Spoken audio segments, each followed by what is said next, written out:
Shalom peuple de Dieu, c'est le frère Aristote Yebo TV. Je voulais juste partager sur la divinité de Jésus. La Bible dit, Jésus existait déjà étant que fils de Dieu, bien avant qu'il ne soit né de la Vierge Marie. Proverbe chapitre 30 verset 4, Michée chapitre 5 verset 2, Matthieu chapitre 2 verset 6. Jésus a été conçu par Dieu et né de la Vierge Marie. Matthieu chapitre 1 verset 18 à 25, Luc chapitre 1 verset 31.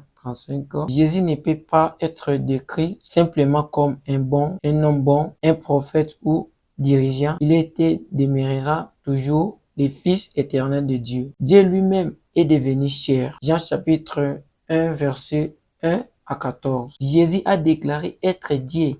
Jésus s'appelait lui-même par le nom que l'Éternel lui avait donné. Je suis. Jean chapitre 8 verset 57 à 58. Exode chapitre 3 verset 13 à 14.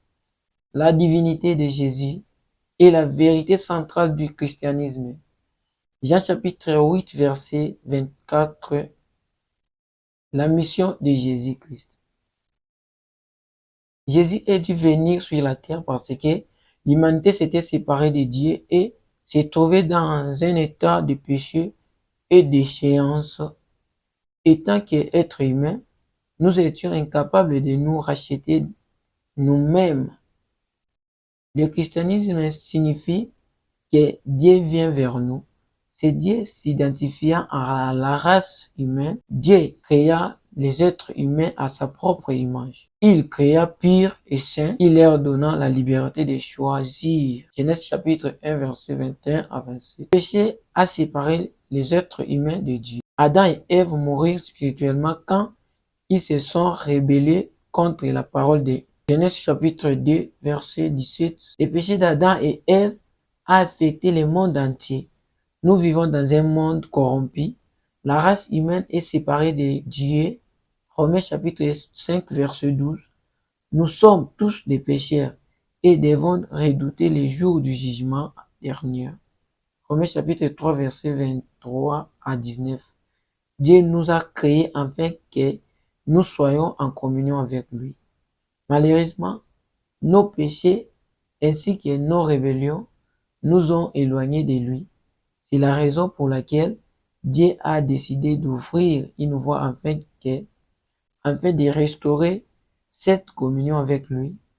Jésus est venu sur terre et sacrifié pour nous en donnant sa vie afin que nous puissions rétablir notre relation avec Dieu.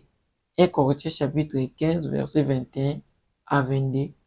La seule façon d'être sauvé de la mort spirituelle, c'est d'être en communion avec Jésus. Nous devons croire en Jésus afin que nos péchés soient effacés et pardonnés, que nous soyons délivrés de notre déchéance. Dieu a mis nos péchés sur Jésus. Il est mort sur la croix à notre place parce que nous puissions être libres. 2 Corinthiens chapitre 5 verset 17 à 21. C'est la parole de Dieu. Bien-aimé, crois au Seigneur Jésus-Christ. Si tu crois au Seigneur Jésus-Christ, tu seras sauvé, toi et ta famille, bien-aimé. N'endurcissez pas vos cœurs, bien-aimé. Crois seulement au Seigneur Jésus-Christ. C'est la parole de Dieu. Amen.